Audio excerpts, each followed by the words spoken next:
जय हिंद दोस्तों। इस वीडियो में आप हमारे साथ पढ़ने वाले हैं सूरदास जी के पदों की व्याख्या। आइए सबसे पहले हम इसका संदर्भ बता दें, क्योंकि आपके पेपर में एक प्रश्न संदर्भ वाला भी आता है। तो इसका संदर्भ हो जाएगा प्रस्तुत पद्यांश हमारी पाठ्य पुस्तक हिंदी काव्य के पद नामक शीर्षक से अवतरित है। इसके रचनाकार भक्त कवि सूरदास जी हैं। आइए हम इसका वाचन करते हैं और उसके बाद इसकी व्याख्या बताते चलेंगे। मेन जो हेडिंग होंगी व्याकरण से संबंधित यानी काव्य का सौंदर्य की, उसको भी बीच बीच में बताते चलेंगे। तो शुरू करते हैं। चरण कमल बंदो हरि राई, जाके कृपा पंगु गिर लंघे, अंधे को सब कुछ दर्शाई। बहिरो सुनय गूंग पुनि बोले, रंक चले सिर छत्र धराई। सूरदास स्वामी करुणामय, बारे बारे बंदो तिह पाई। यहाँ पर इस पहले वाले पद में दोस्तों ये पद है और पूरे पाठ में सभी के सभी गेय पद हैं। तो आप छंद अगर पूछ ले पेपर में तो आप गेय पद बताइएगा। अगर भाषा पूछे तो पूरे पाठ में ब्रज भाषा है, इसके बारे में आप हमेशा पूरे पाठ के लिए ये याद रखिएगा। बाकी जो चीज़ें और भी आएंगी उनको हम बताते चलेंगे। तो यहाँ पर इस पहले वाले पद में सूरदास जी प्रभु श्री कृष्ण के कमल रूपी चरणों की वंदना करते हुए कहते हैं कि कमल चरण यानी कमल रूपी चरणों की बंदो माने वंदना करता हूँ, हरि माने भगवान के, राई माने राजा। राजा एक भगवान जो होता है राजा होता ही है। तो इस प्रकार से सूरदास जी कहते हैं कि मैं प्रभु श्री कृष्ण के कमल रूपी चरणों की वंदना करता हूँ। आपके चरणों में वो शक्ति है जिसकी कृपा से पंगु गिरि लंघे, पंगु माने लंगड़ा व्यक्ति भी, गिरि माने पर्वत को, लंघे माने लांघ सकता है। अंधे को सब कुछ दर्शाई, अंधे व्यक्ति को सब कुछ दिखाई देने लगता है। बहिरो सुनाए, बहरा व्यक्ति सुनने लगता है। गूंग पुनि बोले, गूंगा व्यक्ति बोलने लगता है। रंक चले सिर छत्र धराई, रंक मतलब कंगाल व्यक्ति भी सिर पर छत्र धारण करके चलने लगता है। अर्थात हे प्रभु आपके चरणों में वो शक्ति है जिसकी कृपा से एक कंगाल व्यक्ति भी राजा बन जाता है। अतः अंत में सूरदास जी कहते हैं कि हमारे स्वामी श्री कृष्ण क्या कह रहे हैं, सूरदास स्वामी करुणामय, हमारे स्वामी श्री कृष्ण बड़े करुणाशील हैं, बड़े दयालु हैं। मैं उन अपने प्रभु श्री कृष्ण के पाई मतलब चरणों की बार बार वंदना करता हूँ। समझ में आ गया? आइए एक बार इसको फिर से बता देते हैं। यहाँ पर सूरदास जी कहते हैं कि मैं अपने स्वामी श्री कृष्ण के कमल रूपी चरणों की वंदना करता हूँ। आपके चरणों में वो शक्ति है जिसकी कृपा से लंगड़ा व्यक्ति पर्वत को लांघ सकता है, अंधे को सब कुछ दिखाई देने लगता है, बहरा व्यक्ति सुनने लगता है, गूंगा व्यक्ति बोलने लगता है, एक कंगाल व्यक्ति भी सिर पर छत्र धारण करके चलने लगता है, अर्थात वो भी राजा बन जाता है। सूरदास जी अंत में कहते हैं कि हमारे स्वामी बड़े करुणाशील हैं, बड़े दयालु हैं, इसलिए मैं अपने स्वामी श्री कृष्ण के चरणों की बार बार वंदना करता हूँ। यहाँ पर आया था दोस्तों चरण कमल, तो यहाँ पर जो कमल है ये उपमान है, चरण जो आया है यह उपमेय है। तो यहाँ पर अभेद आरोप किया गया उपमेय पर उपमान का, है ना। तो यहाँ पर रूपक अलंकार हो गया है। इसी प्रकार से अगर आप देखेंगे तो यहाँ बार बार आ रहा है पुनरुक्त प्रकाश है और यहाँ पर अनुप्रास अलंकार भी है, क्योंकि यहाँ पर बाबा कई बार आ चुका है। इसी प्रकार जो भी आगे आता रहेगा उसको भी हम बताते चलेंगे। अगला देखिएगा, अभिगत गति कछु कहत न आवे, ज्यों गूंगे मीठे फल को रस अंतर्गत ही भावे। परम स्वाद सब ही सुनिरंतर अमित तोष उपजावे।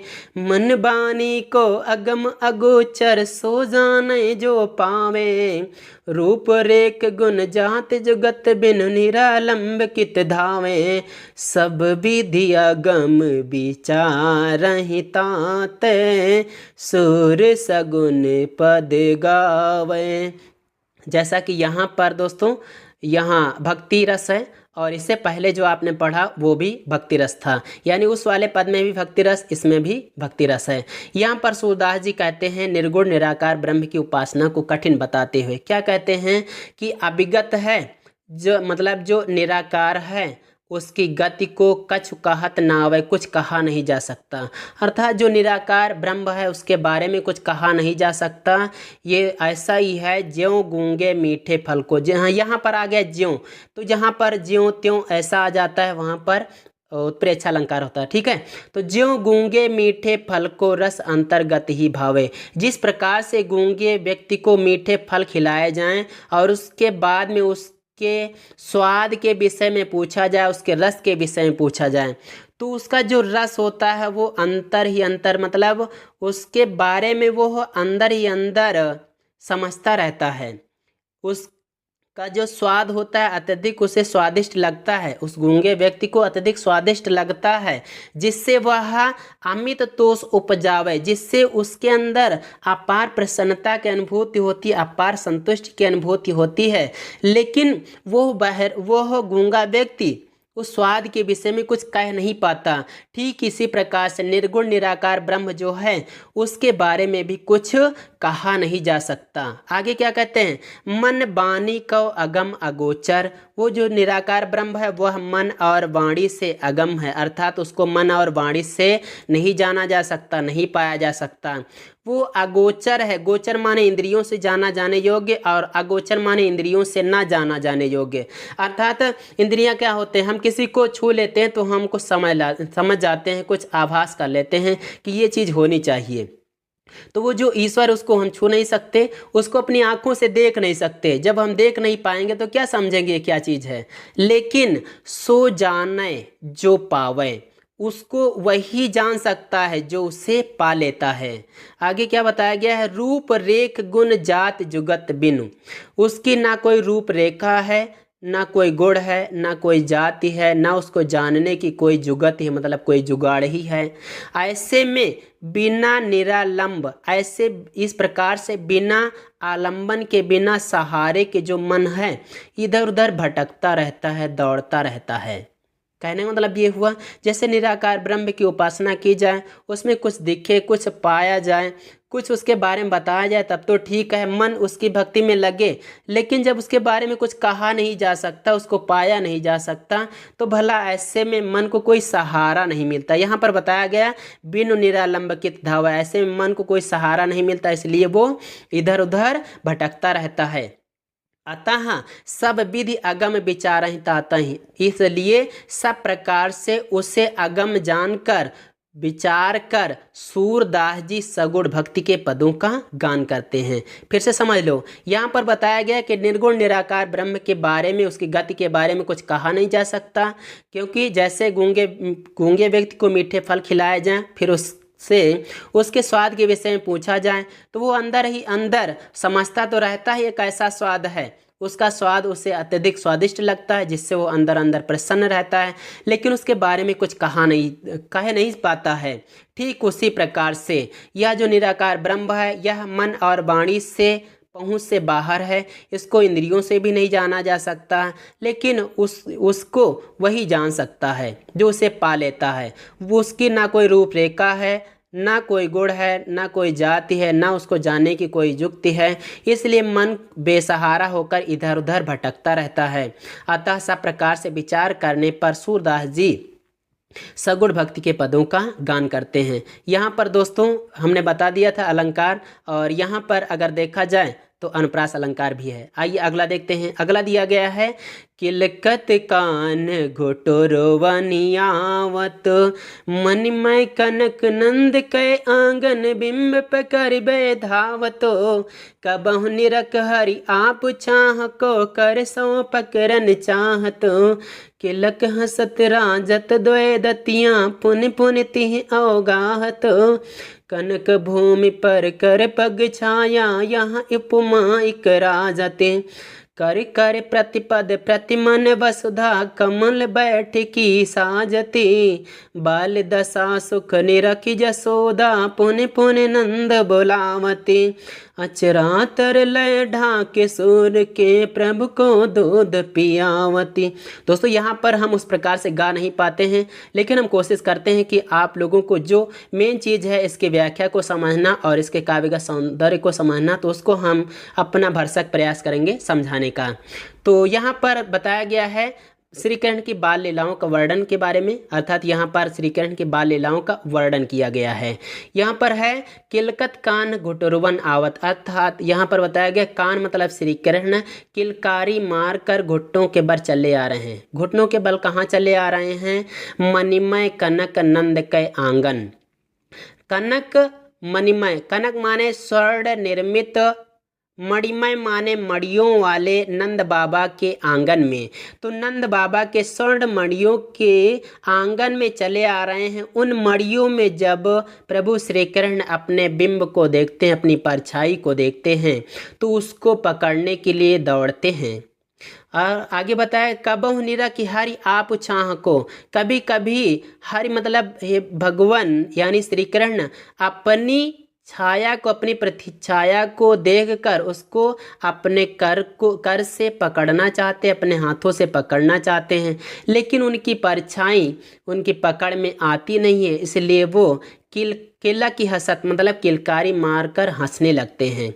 दोस्तों अभी बालक श्री कृष्ण, कान्हा श्री कृष्ण अभी छोटे ही हैं, इसलिए उनके मुख में 2 ही दांत हुए हैं। जब वो हंसते हैं तो उनके दोनों दांत बहुत ही सुशोभित होते, राजते मतलब अच्छे लगते हैं। वे अपने उन दांतों को पुनि पुनि माने बार बार अवगाहत मतलब दिखाते और छिपा लेते हैं। कनक भूमि पर करपग छाया, स्वर्ण भूमि पर उनके कर मतलब हाथ और पग माने पैरों की जो छाया पड़ती है, इससे एक उपमा प्रतीत होती है। यह एक उपमा के समान प्रतीत होती है। ऐसा लगता है कि उनके कर मतलब हाथ, प्रतिपद मतलब प्रत्येक पैर, अर्थात उनके प्रत्येक हाथ पैर रखने के स्थान पर प्रतिमणि प्रत्येक मणि में वसुधा माने पृथ्वी ने कमल बैठकी साजत कमल के आसन लगा दिए हों। अतः जब श्री कृष्ण जिधर कहीं चलते हैं, जिधर कहीं हाथ बढ़ाते हैं, पैर बढ़ाते हैं, तो उन मड़ियों में ऐसा प्रतीत होता है जैसे पृथ्वी ने उनको बैठने के लिए कमल का आसन लगा दिया हो। बाल दशा सुख निरख जसोदा, बालक की ऐसी दशा, बालक की ऐसी क्रीड़ा को देख कर यशोदा माई को असीम सुख का अनुभव होता है। वे अपने सुख को बांटने के लिए पुनि पुनि माने बार बार नंद बाबा को बुलाती हैं और अचरा तरलय ढांक सूर के प्रभु को दूध पियावत, वे अपने आंचल के नीचे प्रभु श्री कृष्ण यानी सूरदास जी के प्रभु को दूध पिलाने लगती हैं। फिर से समझ लो, यहाँ पर बताया गया है कि बालक श्री कृष्ण किलकारी मारकर नंद बाबा के स्वर्ण निर्मित आंगन में चले आ रहे हैं। उन मड़ियों में जब अपनी परछाई को देखते हैं तो उसको अपने हाथ से पकड़ना चाहते हैं, लेकिन वो पकड़ में नहीं आते, इसलिए किलकारी मारकर हंसने लगते हैं। उनके मुख में जो 2 दांत हैं वो जब बाहर दिखते हैं तो बहुत सुशोभित होते हैं। वे अपने उन दांतों को बार बार दिखाते हैं और छिपा लेते हैं। उनके उस स्वर्ण भूमि पर उनके हाथ और पैरों की जो छाया पड़ती है, जो परछाई पड़ती है, वो एक उपमा के समान प्रतीत होती है। उनके प्रत्येक हाथ और पैर रखने पर हर एक मण में ऐसा लगता है कि पृथ्वी ने श्री कृष्ण के बैठने के लिए कमल का आसन सजा दिया हो। बालक की ऐसी लीला को देखकर माता यशोदा को असीम सुख का अनुभव होता है। वे अपने सुख को नंद बाबा तक पहुंचाना चाहते, इसलिए नंद बाबा को बार बार बुलाती हैं और अपने आंचल के नीचे ढककर माता यशोदा सूरदास जी के प्रभु को दूध पिलाने लगती हैं। आइए हम यहाँ पर काव्य सौंदर्य के बारे में बताएं तो यहाँ पर दोस्तों अगर रस की बात करें तो यहाँ वात्सल्य रस है, और अलंकार की बात करें तो अनुप्रास अलंकार आप यहाँ पर देख सकते हैं। बहुत जगह पर अनुप्रास अलंकार, जहाँ जहाँ कहीं भी कोई वर्ण आवृत्ति होती है वहाँ पर अनुप्रास होता है।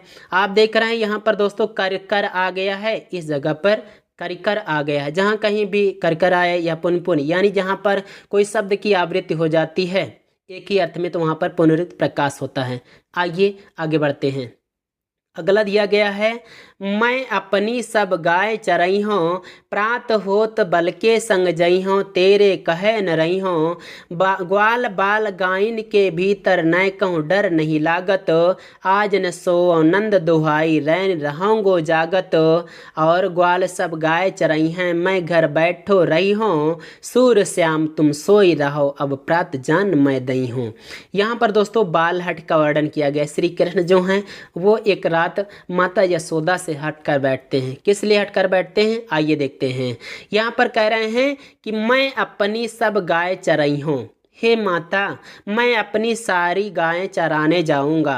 प्रातः होत बल के संग जई हूँ, प्रातः काल होते ही मैं भाई बलराम के साथ चला जाऊंगा। कहाँ को, वन को चला जाऊंगा। तेरे कहे न रहियो, तुम्हारे कहने से मैं नहीं रुकूंगा। मुझे ग्वाल बालों और गायों के बीच रहकर डर नहीं, न कहूँ लागत, जरा भी डर नहीं लगता है। आज न सोवो नंद दुहाई, आज मैं सोऊंगा नहीं, नंद दुहाई, नंद बाबा की कसम खाकर कहता हूँ, मैं नंद बाबा की कसम खाकर कहता हूँ आज मैं सोऊंगा नहीं। रैन मतलब रात भर, रहूंगो जागत, जागता ही रहूंगा। भला ये कैसे हो सकता है कि और ग्वाल सब गाय चराई हैं और सभी ग्वाल बाल गायें चराएं, मैं घर बैठो रही हूँ और मैं घर पर ही बैठा रहूं। बच्चे की इस जिद को सुनकर माता यशोदा जी कहती हैं कि सूरश्याम तुम सोई रहो अब।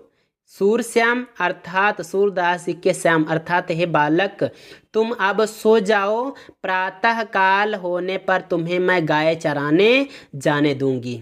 फिर से देखिएगा, यहाँ पर श्री कृष्ण जो जिद करते हैं कि मैं अपनी सारी गायें चराने जाऊंगा, प्रातःकाल होते ही मैं भाई बलराम के साथ में वन को गायें चराने चला जाऊंगा, तुम्हारे कहने से नहीं रुकूंगा। ग्वाल बालों और गायों के बीच रहकर मुझे जरा भी डर नहीं लगता है। आज मैं सोऊंगा नहीं, नंद बाबा की कसम खाकर कहता हूँ, रात भर जागता ही रहूंगा।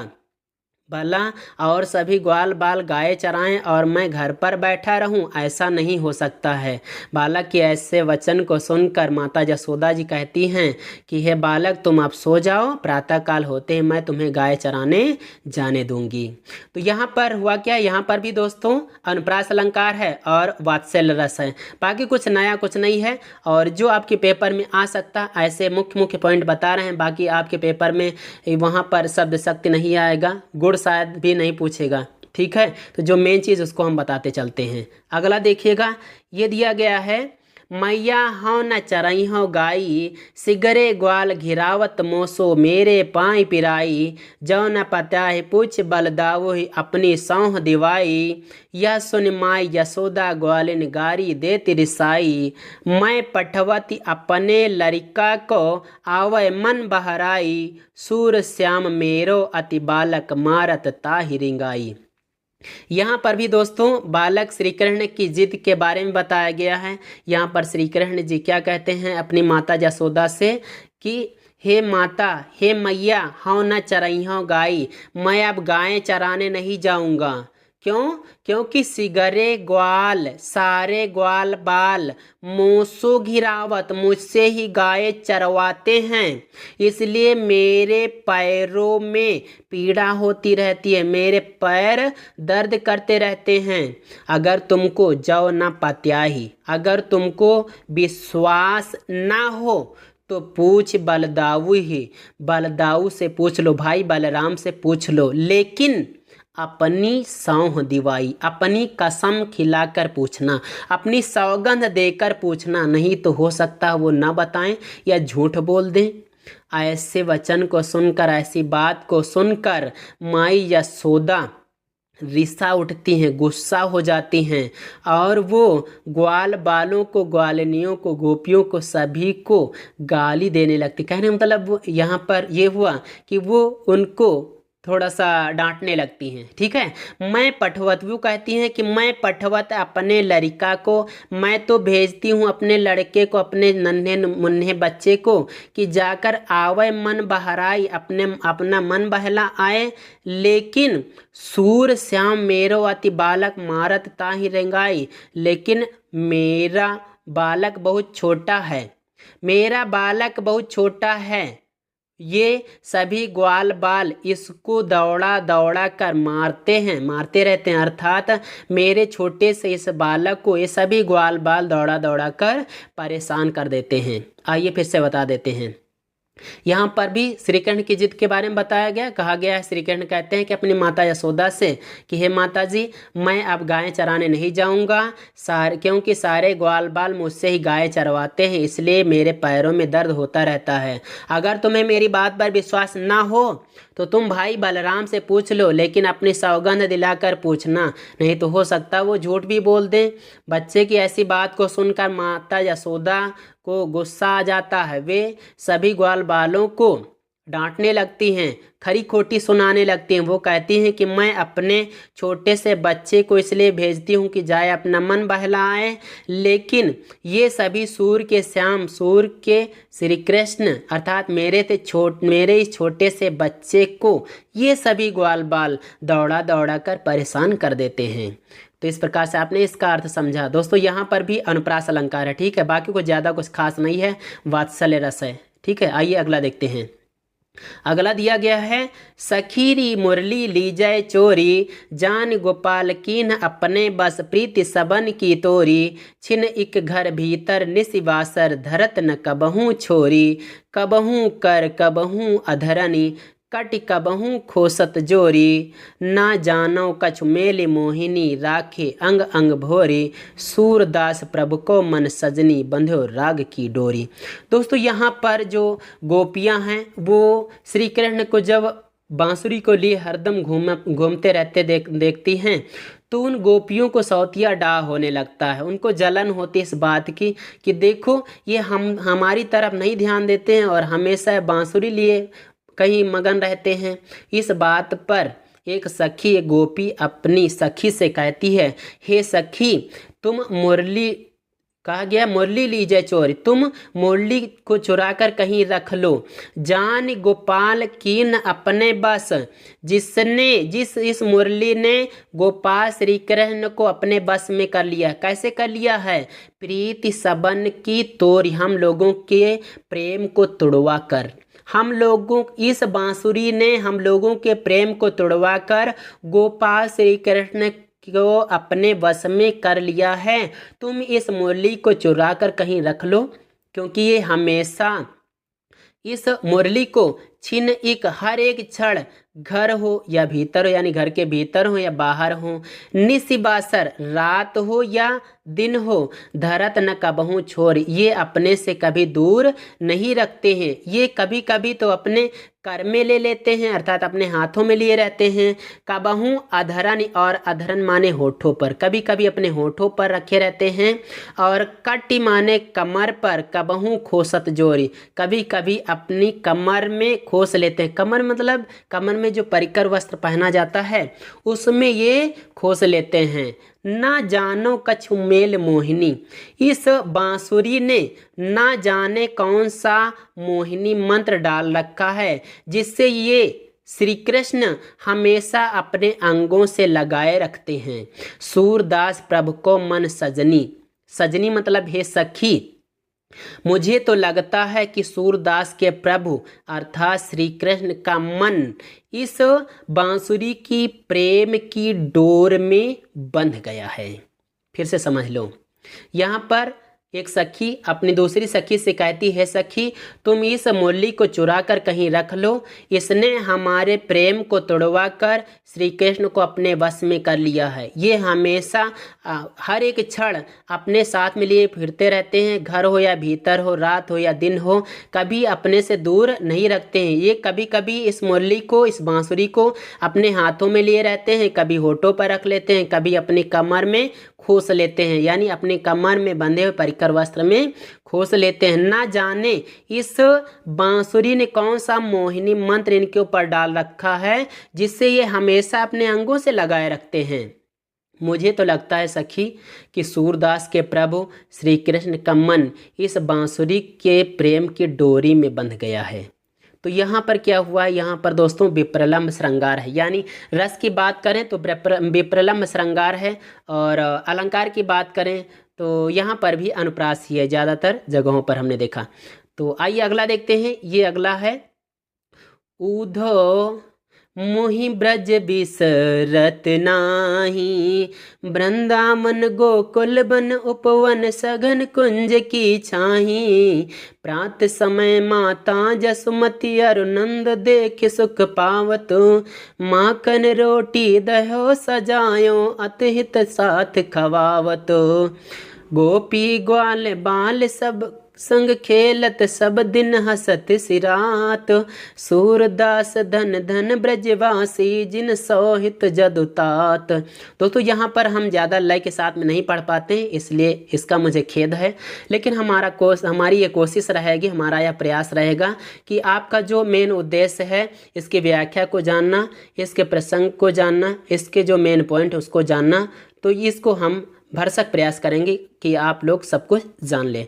तो यहाँ पर दिया गया है उद्धव मोहि ब्रज बिसरत नाही। दोस्तों जब उद्धव आए थे यहाँ पर गोपियों के पास में, ब्रज में आए थे, तो यहाँ पर आए थे समाचार लेने के लिए। श्री कृष्ण ने भेजा था ब्रज में जाओ गोपियों का समाचार, वहाँ से उनके समाचार को लाकर मुझसे बताओ। तो यहाँ आए थे ब्रज में, गोपियों के पास में हाल चाल लेते हैं और फिर लौट के जाते हैं। और जब पहुँचते हैं श्री कृष्ण के पास में तो अब समाचार बताते हैं। और श्री कृष्ण फिर क्या कहते हैं उद्धव को, क्या समाचार है उनके मन का देखिएगा। श्री कृष्ण कहते हैं उद्धव मोहि ब्रज बिसरत नाही। हे उद्धव मुझे ब्रज भुलाया नहीं जाता, मुझसे ब्रज भुलाया नहीं जाता। वृंदावन वृंदावन वो गोकुल मतलब गायों का समूह, वह वन और उपवन, सघन कुंज की छाई वो घने घने कुंजों की छाया, इसकी हमेशा मुझे याद आती रहती है। प्रात समय माता जसुमती अरु नंद देख सुख पावत। प्रातः काल होते ही माता यशोदा और नंद बाबा मुझे देखकर जो सुख पाते थे उसका वर्णन नहीं किया जा सकता। अर्थात उन्हें बहुत आनंद मिलता था, बहुत सुख मिलता था। प्रातः काल होते ही माखन रोटी दहो सजायो। प्रातः काल होते ही मेरे लिए माखन रोटी दही सजाकर बड़े प्रेम के साथ में माता यशोदा मुझे खिलाया करती थी। और आगे क्या कहते हैं, गोपी ग्वाल बाल सब संग खेलत। गोपियों ग्वाल बालों के साथ खेलते हुए मेरा सब दिन सारा दिन हंसते खेलते हुए सिरात माने बीत जाता था। सूरदास जी अंत में कहते हैं कि धन धन ब्रजवासी, वे ब्रजवासी धन हैं जिन सौ हित जदुतात, जिनसे जदुतात मतलब जदुनंदन श्री कृष्ण भी इतना ही प्रेम करते हैं। तो सोचो जब लोग इनसे इतना प्रेम करते हैं इसीलिए तो श्री कृष्ण को इतनी याद आती है। तो श्री कृष्ण जिससे प्रेम करते हैं वे लोग, वे ब्रजवासी तो बहुत ही धन्य हैं। आइए हम इसको दोबारा बता देते हैं। यहाँ पर दोस्तों श्री कृष्ण उद्धव से कहते हैं, हे उद्धव मुझसे वह ब्रज भुलाया नहीं जाता, क्योंकि वह वृंदावन वो गायों का समूह, वह उपवन उपवन और घने घने कुंजों की छाया। प्रातः काल होते ही माता यशोदा और बाबा नंद मुझे देखकर असीम सुख का अनुभव करते थे। सुबह होते ही माता यशोदा मेरे लिए नाश्ते में मेरे लिए माखन रोटी और दही सजाकर लाया करती थी और बड़े प्रेम के साथ खिलाया करती थी। गोपियों ग्वाल बालों के साथ खेलते हुए मेरा सारा दिन हंसते खेलते बीत जाता था। सूरदास जी अंत में कहते हैं कि वे ब्रजवासी धन्य हैं जिनसे यदुनंदन अर्थात श्री कृष्ण भी इतना ही प्रेम करते हैं। तो दोस्तों इस प्रकार से यहाँ पर आपने देखा, और यहाँ पर भी श्रृंगार रस है और श्री कृष्ण क्या सोच रहे हैं इसके बारे में आप यहाँ पर भली भांति जान सकते हैं। आइए यहाँ पर देखिए, यहाँ पर आया है सबसे अंतिम पंक्ति में धनि धनि, यहाँ पर पुनरुक्त प्रकाश अलंकार है। बाकी अनुप्रास अलंकार कहाँ कहाँ पे, जहाँ जहाँ भी कोई शब्द कोई अक्षर की आवृत्ति आ जाती, किसी व्यंजन वर्ण की आवृत्ति होती है, जैसे ब्रज और विसरत बा वर्ण की आ गई है, तो यहाँ पर अनुप्रास इसी प्रकार से आप पहचान लेंगे। आइए अगला देखते हैं। उद्धव मन न भये 10-20, एक हो तो सो गयो श्याम संग को औराध ईस। इंद्रिय शिथिल भई के सो बिन ज्यो देहि बिनु शेष। आशा लाग रहत तन श्वासा जीव ही कोटि बरीस। तुम तो सखा श्याम सुंदर के सकल जोग के ईस। सूर हमारे नंद नंदन बिनु और नहीं जगदीश। यहाँ पर उद्धव मन न भय 10-20। दोस्तों, जब श्री कृष्ण ने भेजा था उद्धव को, जाओ गोपियों का हाल चाल ले आओ, तो यहाँ पर जो उद्धव आते हैं तो यहाँ कुछ और ही कारनामा करते हैं। वो क्या करते हैं, वो गोपियों से कहते हैं कि तुम लोग परेशान हो उस कन्हैया के पीछे, उस छलिया के पीछे, अरे उससे कुछ नहीं मिलने वाला है। तुम ऐसा करो, निर्गुण निराकार ब्रह्म की उपासना करो, वो मिल जाएगा, तुम्हारा सब कुछ संवर जाएगा। तो ऐसे में सभी गोपियाँ झल्ला उठती हैं। वो उद्धव से कहती हैं, उद्धव मन न भय 10-20। है उद्धव, हमारे मन 10-20 तो है नहीं। एक हुतो एक ही था, 100 गयो श्याम संग। जो कि श्याम के संग श्री कृष्ण के साथ चला गया। को औराध है ईस, अब तुम ही बताओ कि हम किस मन से तुम्हारे ईश की, तुम्हारे निर्गुण निराकार ब्रह्म की आराधना करें। कहती हैं कि हे उद्धव, हमारे 10-20 मन तो है नहीं, एक ही मन था जो श्याम के साथ चला गया। अब तुम बताओ कि हम किस मन से तुम्हारे ईश्वर की आराधना करें। इंद्रिय शिथिल भाई केशव बिन, हमारी इंद्रियां शिथिल हो गई हैं।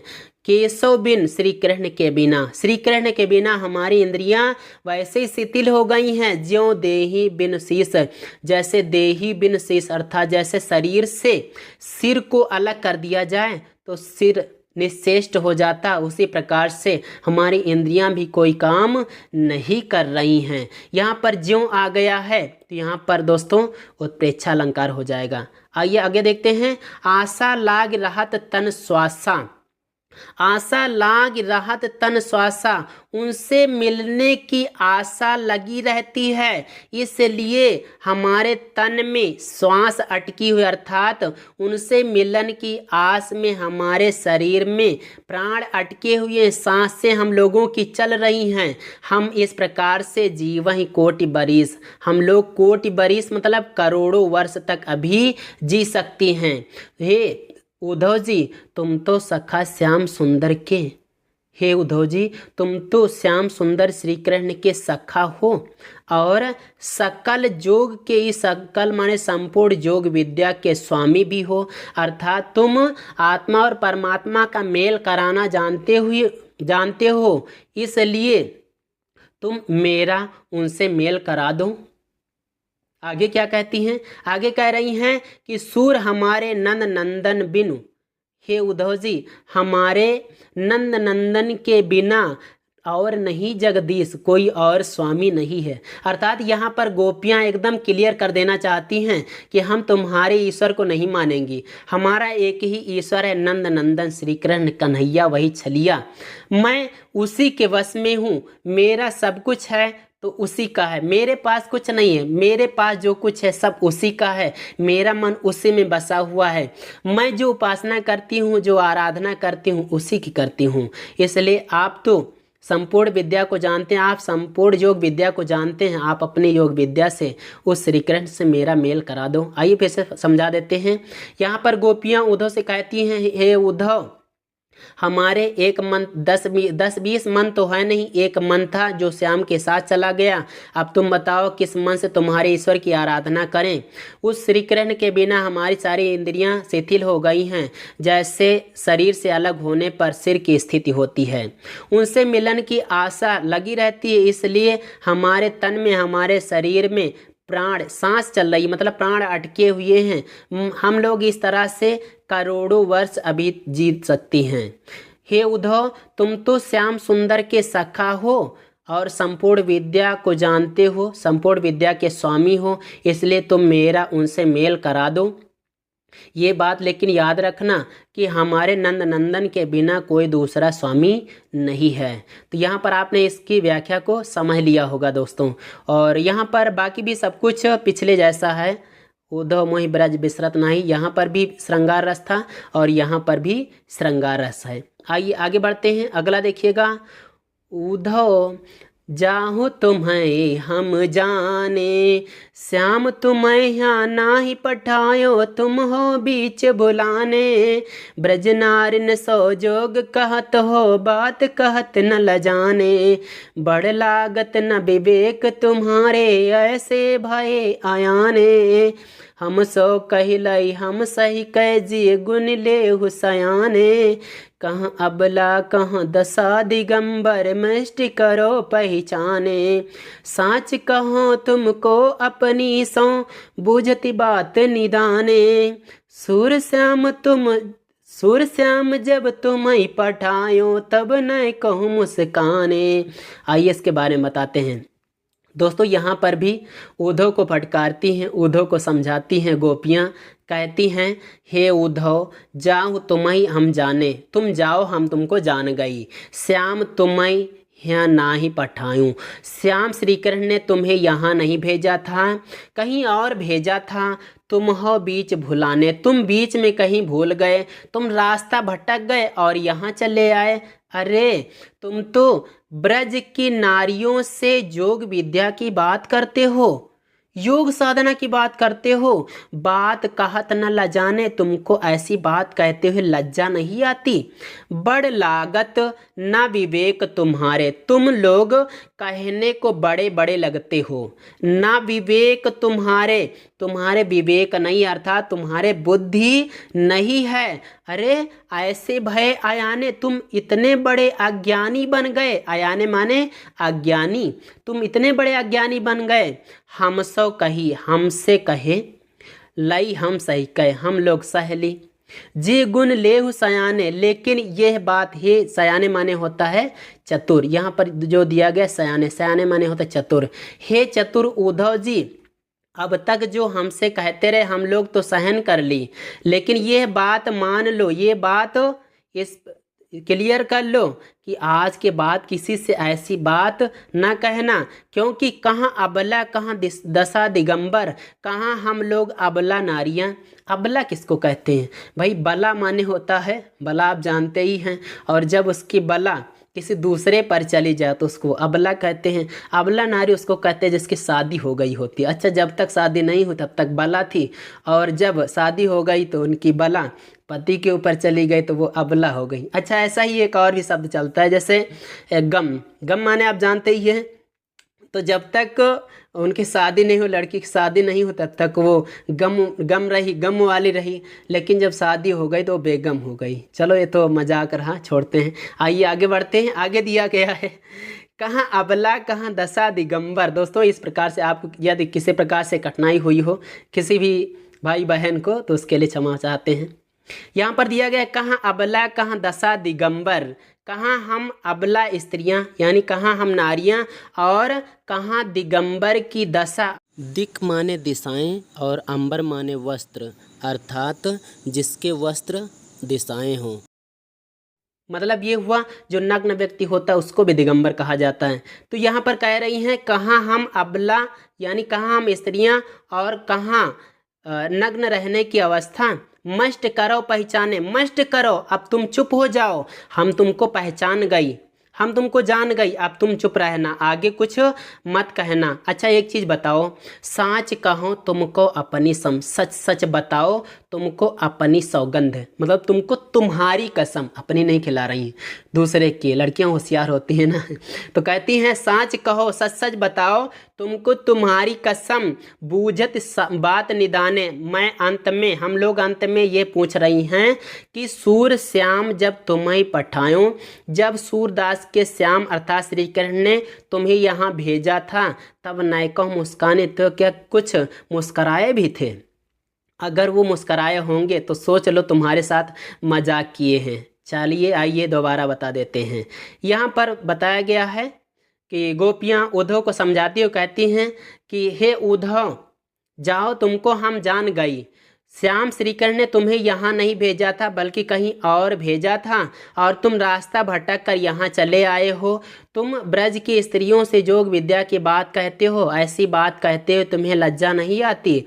तुम लोग बड़े लगते हो, कहने को मतलब कहने के लिए बड़े लोग हो, लेकिन तुम लोगों के विवेक तनिक भी नहीं, बुद्धि जरा भी नहीं है।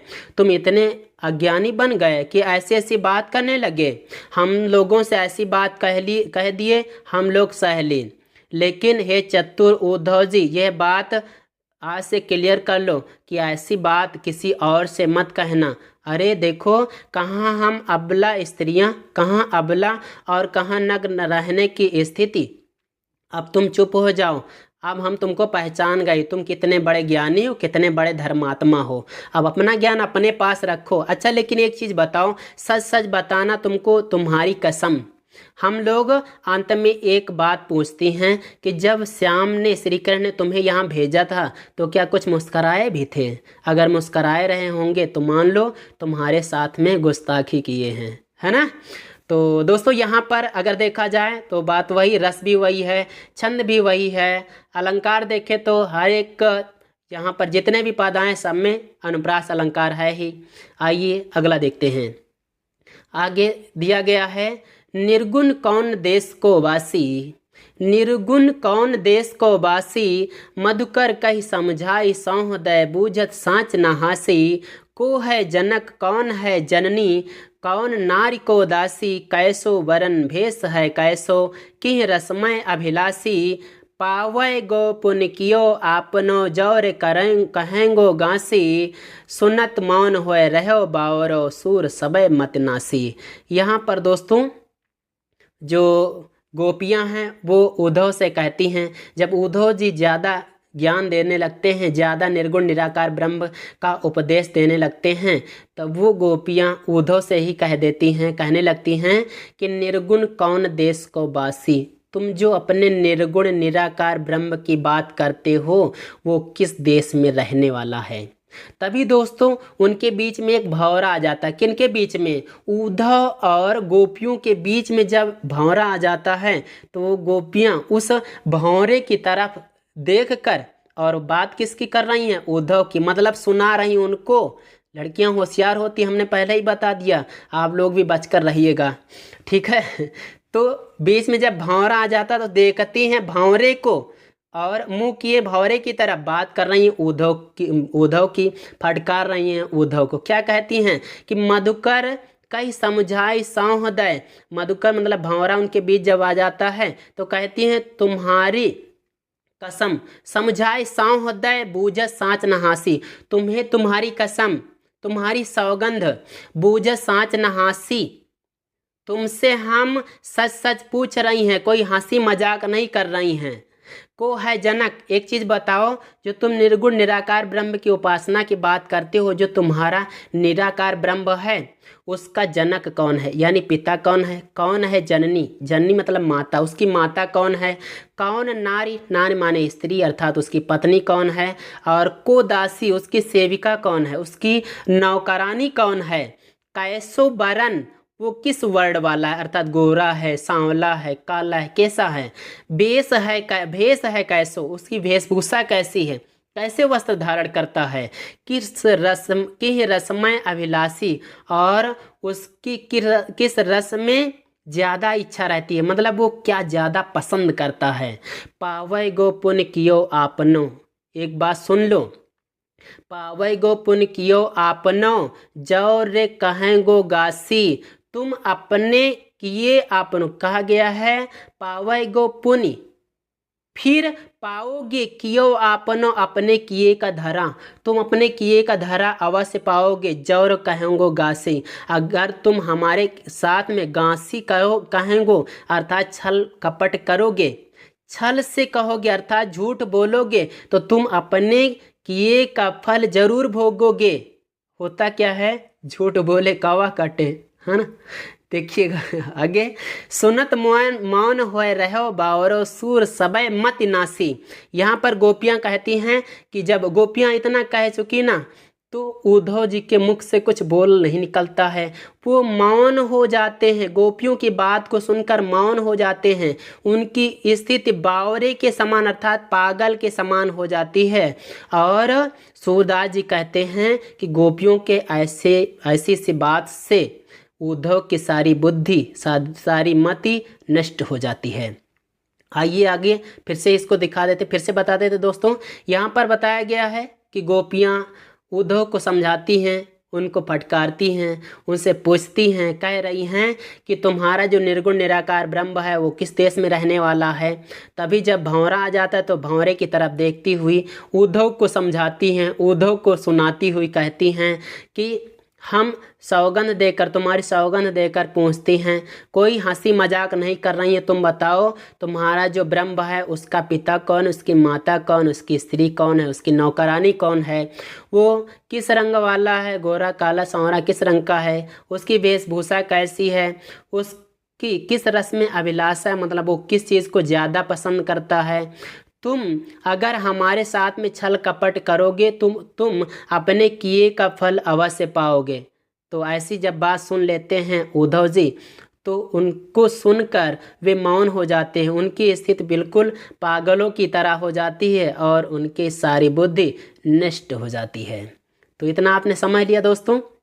यहाँ पर देख रहे हैं जैसा कि, तो अनुप्रास अलंकार आप देख रहे हैं, जगह जगह पर अनुप्रास अलंकार है, यहाँ पर कुछ बताने की के लिए कुछ इस तरह नहीं है। चलिए आइए अगला देखते हैं।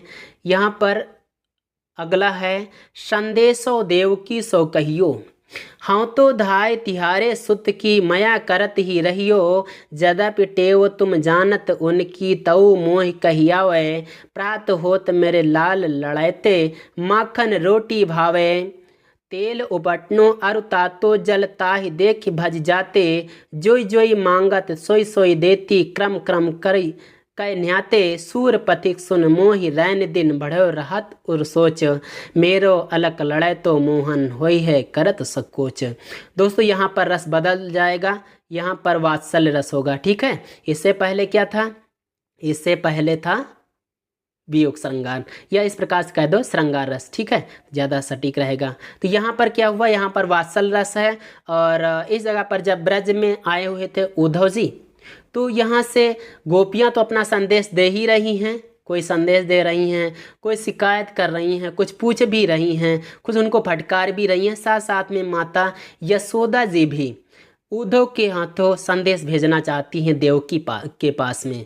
देवकी कौन है, श्री कृष्ण की जो माता जी हैं। अच्छा, दो माताएं कैसी हो गई अभी हम आपको स्पष्ट करते हैं। यहाँ पर माता यशोदा कहती हैं उद्धव जी से कि हे उद्धव जी, संदेशो देवकी सो कहियो, हे उद्धव जी तुम मेरे संदेश को, मेरा संदेश देवकी से कह देना, मेरा संदेश देवकी को दे देना, उनसे कह देना कि हाँ तो धाय तिहारे सुत की, मैं तो तुम्हारे सुत की, तुम्हारे पुत्र की धाय हूँ। धाय माने होता है जो स्त्री किसी बालक का पालन पोषण करती है, तो वह जो स्त्री होती है उस बालक की धाई होती है, धाई माँ उसको कहा जाता है। तो इस प्रकार से अगर आप आपको ना स्पष्ट समझ में आया हो तो हम बता दें, जैसा कि आपका पालन पोषण आपकी माँ ने किया होगा, अगर आपका पालन पोषण किसी दूसरी स्त्री ने किया होता तो वो जो स्त्री होती आपकी धाई माँ होती, ठीक है। तो यहाँ पर श्री कृष्ण को जन्म दिया था देवकी ने, जबकि इनका पालन पोषण यशोदा ने किया था। तो यशोदा जी जो हैं वो श्री कृष्ण की धाय माँ हैं, इसलिए कहती हैं कि हे उद्धव जी तुम मेरा संदेश ले जाकर देवकी को दे देना, उनसे कह देना कि मैं तो तुम्हारे पुत्र की धाय हूँ, लेकिन फिर भी इसलिए तुम माया करत ही रहियो, इसलिए तुम मेरे ऊपर दया दृष्टि बनाए रखना, मुझ पर माया करती रहना, दया करती रहना। यद्यपि टेव तुम जानत उनकी, यद्यपि टेव तुम जानत उनकी, तुम उनकी टेव को, तुम उनकी आदत को जानती हो, तुम उनके हट को जानती हो, तऊ मोह कही आवे, फिर भी मुझसे कहे बिना रहा नहीं जाता। अच्छा, उनकी हट क्या है, उनकी आदत क्या है, बता रही हैं आगे। प्रात होत मेरे लाल लड़ैते माखन रोटी भावे, प्रातः काल होते ही मेरे लाडले को माखन रोटी अच्छी लगती है, अर्थात प्रातः काल होते ही मेरे लाडले श्री कृष्ण को नाश्ते में माखन रोटी अच्छी लगती है।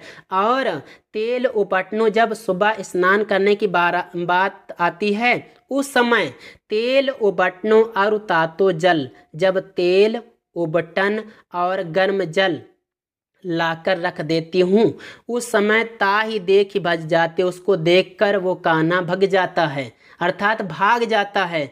अच्छा, ये एक चीज़ बताओ, यहाँ पर जो दिया गया है तातो जल मतलब गर्म जल, तो इसका मतलब क्या हुआ? यहाँ से पहचानो। मुझे लगता है यह बात ठंडी के मौसम की है। ठंडी में ही तो भाई गर्म जल से नहलाया जाता है। तो यहाँ से आप इसको स्पष्ट कर लीजिएगा। कहीं गर्मी के मौसम में इसको मत जोड़ देना कि गर्म जल से नहलाती थी इसलिए वो देखकर डर जाते थे। चलो ठीक है, यहाँ पर फिर से समझ लो इस लाइन का। यहाँ पर कहा गया है कि माता यशोदा कहती हैं कि मेरा जो लाडला है सुबह के समय जब स्नान करने की बारी आती है, उसके सामने जब एक साथ तेल, उबटन और गर्म जल लाकर रख देती हूँ तो उसे देखकर वह भाग जाता है। उसके बाद में जो जो ही मांगत सोई सोई देती, जो जो कुछ वो मांगता है उसे उसे मैं क्रम से देती रहती हूँ और फिर वह स्नान कर लेता है। सूर पथिक सुन मोहि रैन दिन। दोस्तों, हमने देखा है इन पंक्तियों का अर्थ लोग गलत बताते हैं। हम ऐसे यूट्यूबर नहीं है कि आपको गलत अर्थ दें। बाकी हमने बता दिया है कि हम यहाँ पे ज़्यादा कुछ धुन के साथ में इसका गान नहीं कर पाते हैं, ठीक है। तो यह मुझ में कमी है, आप इसको एडजस्ट करिएगा, ठीक है। तो यहाँ पर हम बता रहे हैं कि जो माता यशोदा जी हैं वो कहती हैं कि पथिक सुन, जो भी पथिक मथुरा से यहाँ तक आता, इधर आता है, मैं उससे यही समाचार सुनती रहती हूँ। क्या समाचार सुनती रहती हूँ? कि वो अपनी जिद करता होगा, वो हट करता रहता होगा, संकोच करता रहता होगा। कैसा? इसलिए मेरे रैन दिन माने रात दिन, उर सोच बढ़्यो रहत, हृदय में सोच बढ़ती रहती है, अर्थात चिंता बनी रहती है। फिर से समझ लो, यहाँ पर यशोदा माई कहती हैं कि मथुरा से आने वाले पथिकों से जब मैं उनके समाचार को सुनती हूँ तो रात दिन मेरे हृदय में चिंता बनी रहती, मेरे मन में चिंता बनी रहती है कि मेरो अलग लड़े तो मोहन, मेरा लाडला, मेरा घुंघराले बालों वाला लाडला मनमोहन हर एक काम में संकोच करता रहता होगा। आइए इसको फिर से स्पष्ट कर दें। यहाँ पर माता यशोदा उद्धव के माध्यम से अपने संदेश को देवकी के पास पहुंचाना चाहती हैं, इसलिए कहती हैं, हे उद्धव जी, मेरे संदेश ले जाकर देवकी को दे देना। उनसे कह देना कि मैं तुम्हारे पुत्र की धाय माँ हूँ, इसलिए मुझ पर दया दृष्टि बनाए रखना। यद्यपि तुम उस बच्चे की आदत को जानती हो, फिर भी मुझसे कहे बिना नहीं रहा जाता। तुम जानती हो कि मेरा वो लाडला प्रातःकाल होते समय जो नाश्ता करता है उसको उस समय माखन रोटी बहुत अच्छी लगती है, और जब स्नान करने बैठता उस समय जब मैं तेल, उबटन और गर्म जल लाकर एक साथ रख देती हूँ तो उसको देखकर वह भाग जाता है। फिर जो जो कुछ वो मांगता है उससे मैं क्रम से देती रहती हूँ, फिर वो स्नान कर लेता है। हे उद्धव जी, देवकी से ये भी कह देना कि मथुरा से आने वाला कोई भी पथिक जब आता है तो मैं उससे यही समाचार सुनती रहती हूँ। इसलिए क्या समाचार सुनती रहती हूँ? उसके बारे में जो सुनती रहती हूँ, इसलिए रात दिन मेरे मन में चिंता बनी रहती, मेरे हृदय में चिंता बनी रहती है। मैं सोचती रहती हूँ कि मेरा घुंघराले बालों वाला, सुंदर बालों वाला मोहन हर एक कार्य में संकोच करता होगा। तो दोस्तों, यहाँ तक आपने इन सब चीज़ों को समझा। हम उम्मीद करते हैं कि हम अपने कार्य में सफल हुए होंगे, और हम यह आशा करते हैं कि आपको यह वीडियो अच्छा लगा होगा। दोस्तों, यहाँ पर हमने बता दिया है इसके बारे में कि यहाँ पर वात्सल्य रस है। बाकी अगर देखें तो ज़्यादा कुछ खास नहीं है, जैसे कि यहाँ पर देख लें, जोई जोई आया है, सोई सोई आया है, क्रम कर्म यहाँ पर पुनरुक्त प्रकाश अलंकार हो गया। बाकी आप थोड़ा थोड़ा पहचानना जानते हैं। यदि आपको पहचानना ना आता हो अलंकार को, रस को, तो उसके वीडियो हमारे चैनल पर अपलोड हैं, प्लेलिस्ट पर जाकर आप देखिएगा, सब कुछ स्पष्ट हो जाएगा। परीक्षा के दृष्टि से भी वो सब क्लियर हो जाएगा और यहाँ पर आप पहचानना भी सीख जाएंगे। तो दोस्तों, इस प्रकार से हम उम्मीद करते हैं कि आपको यह वीडियो अच्छा लगा होगा, और अच्छा लगा हो तो एक लाइक ज़रूर कर देना, और अगर आप इस चैनल पर नए हैं तो चैनल को सब्सक्राइब कर लेना, क्योंकि ऐसे वीडियो हम निरंतर लाते रहेंगे। तो आइए दोस्तों, चलते हैं। जय हिंद, वंदे मातरम।